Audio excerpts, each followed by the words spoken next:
আজকে দুপুরে কি মেনু ছিল, কি রান্না করব সেটাই আপনাদের সাথে শেয়ার করব। আসসালামু আলাইকুম এভরিওয়ান, সবাই কেমন আছেন? আমিও ভালো আছি আলহামদুলিল্লাহ। সো আবারও চলে আসলাম রান্নার একটি ব্লগ নিয়ে। আমি এখানে আলু বেগুন ঢেঁড়স দিয়ে কাতলা মাছের একটা রেসিপি করব।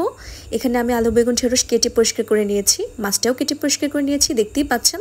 এখন মাছটাকে ফ্রাই করার জন্য হলুদ লবণ মরিচ দিয়ে সুন্দর করে ম্যারিনেট করে নিচ্ছি।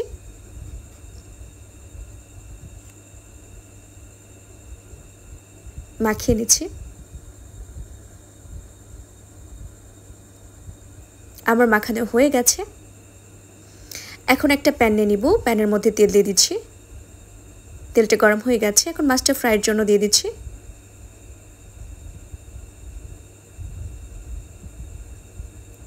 হয়ে গেছে, এখন অপর পাশটা উল্টিয়ে দিচ্ছি।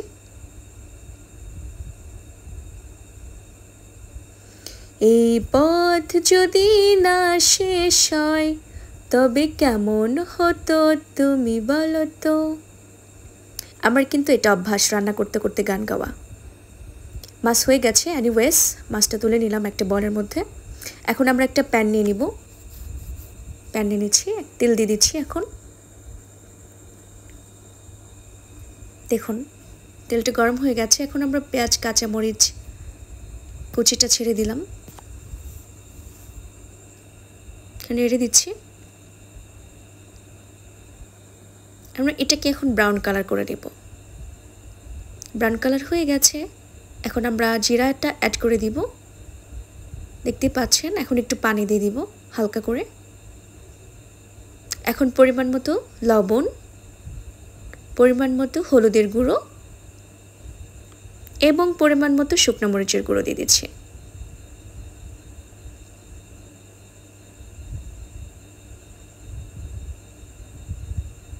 এখন আদা রসুন পেস্ট, জিরা পেস্ট এবং ধনিয়া পেস্ট দিয়ে দিচ্ছি। এখন পানি দিয়ে আমরা সুন্দর করে মশলাটা কষিয়ে নিব।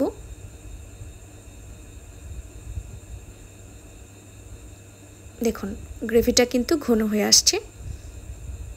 এখন আমরা তরকারিটা অ্যাড করে দিব মশলার সঙ্গে।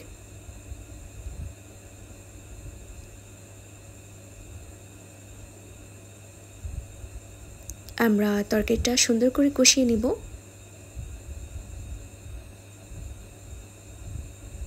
একটু পানি দিয়ে দিচ্ছি।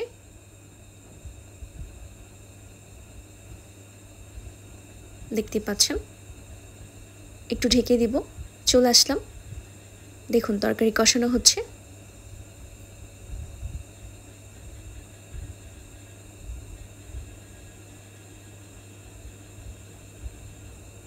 এখন মাছটা দিয়ে দিচ্ছি, মাছটা দিয়ে একটু কষিয়ে নিব। আপনাদের ঢেঁড়স খেতে কার কার ভালো লাগে? আমি আগে ঢেঁড়স খেতাম না, কিন্তু আমার কেন জানি ইদানিং ঢেঁড়স খেতে খুবই ভালো লাগে। পানি দিয়ে দিচ্ছি। আমার কিন্তু তরকারি কষানো হয়ে গেছে, এখন পানি দিয়ে দিলাম, ঝোল দিয়ে দিলাম। ঢেকে দিয়েছিলাম, চলে আসলাম আমার তরকারি কতদূর দেখার জন্য। দেখুন অলমোস্ট কিন্তু আমার তরকারিটা হয়ে এসছে।